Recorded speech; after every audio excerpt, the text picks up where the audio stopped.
Sword Immortal, who dominates all 3 realms, had a weird habit. On his days off, he'd come down to this little clinic in a mortal town and ask me to rub his feet. It helps me recover, just do it. Didn't get it, but hey, I'm just a regular person. I went along with it. Nobody could figure out why this cold, untouchable immortal would ever bother with some nobody running a small town clinic. Little did they know. The fearsome Ice Sword Immortal they all looked up to couldn't even block 3 of my moves at full power. Turns out I'd transmigrated into a cultivation world, but I had 0 spiritual roots, just a plain mortal. And my system? No cultivation powers. Just a pile of useless skills. Over 10 years, I'd mastered everything the system threw at me. Music, chess, painting, smooth talking, gossip. But cultivation? Couldn't even get started. Body literally couldn't absorb spiritual energy. So to make a living, I opened a small clinic in town. All I wanted was to lay low and coast through the rest of my life. It was pouring rain. No way anyone was coming in. I was just about to head back and do nothing. Then, out of the corner of my eye, I caught a figure at the end of the street, stumbling, alone, completely drenched in the downpour. Her name was Ye Qinghan. Just 3 months ago, she was the crown jewel of the Galen Empire, only 18 and already at the 8th level of nascent soul. Of everyone her age in the entire empire, only 3 could match her.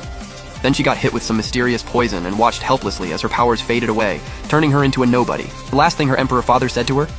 Since you're useless now, at least make yourself useful to the empire. Then she was married off to the Yunlan sect's Nalan family, to some spoiled young master, Nalan Xiaogong, whose core formation realm was basically bought with pills.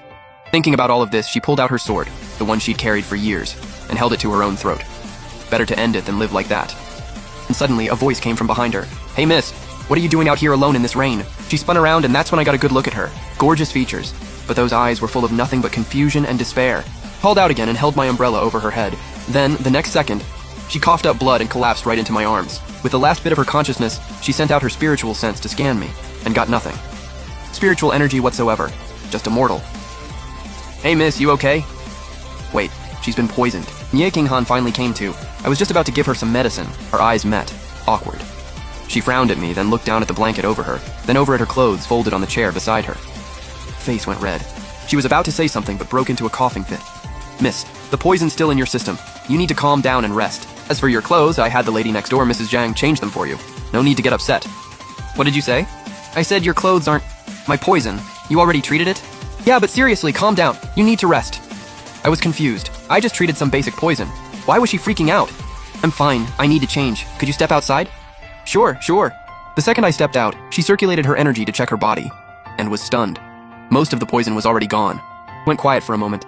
How did a regular mortal even pull that off? Then I knocked. "Come in. I've got some hot tea if you want. Warm yourself up." Walked in with the tea. She took the cup but didn't drink.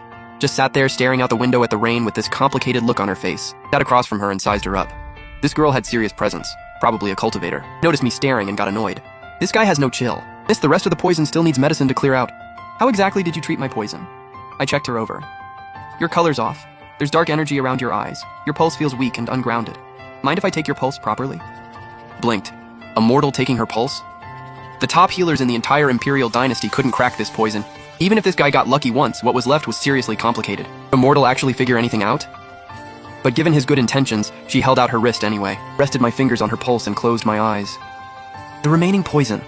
I've got something here that can handle it. Opened her mouth to say something, then held back. Fine. She'd humor him.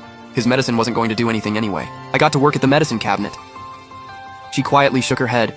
What good ingredients could a mortal even have? But in less than 15 minutes, a bowl of dark brown medicine was ready. Brought it over. Here, drink this. You should feel a lot better. Looked at that plain, unremarkable bowl and smiled bitterly to herself. Then she took it and drank it in one go. Next second, her expression completely changed.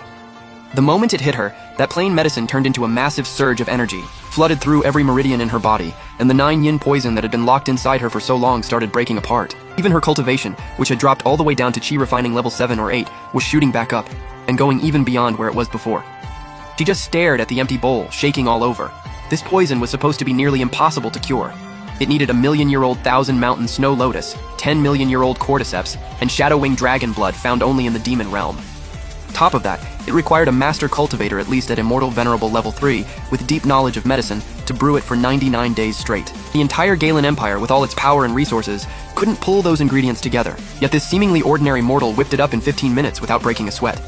There was only one explanation. His true level was completely beyond her ability to perceive. That thought hit her like a truck. Her legs went weak. This so-called mortal was actually a hidden grandmaster. "Yep, you're looking a lot better now," I said, checking her over. Pretty satisfied with myself, honestly. Honestly, I had no idea what my medicine actually did. The system said it'd work, so I just followed the recipe. Either way, curing someone is always a win, though her reaction was kind of strange. Why was she just frozen, shaking like that? Was it that bitter? Hey, you okay? Rushed to steady her. The poison's been cleared, but I need to do a couple more acupuncture points to stabilize your meridians. Qinghan heard that and shyly slipped off her top, exposing her smooth back. I took out my silver needles and carefully performed the Big Dipper acupuncture technique. I finished, she snapped back to reality, dropped to her knees and said, "Thank you, Senior. I don't know how to repay you." "Hey, get up, what are you doing? We just crossed paths, that's all. Don't worry about repaying me." But hearing that only made her more convinced.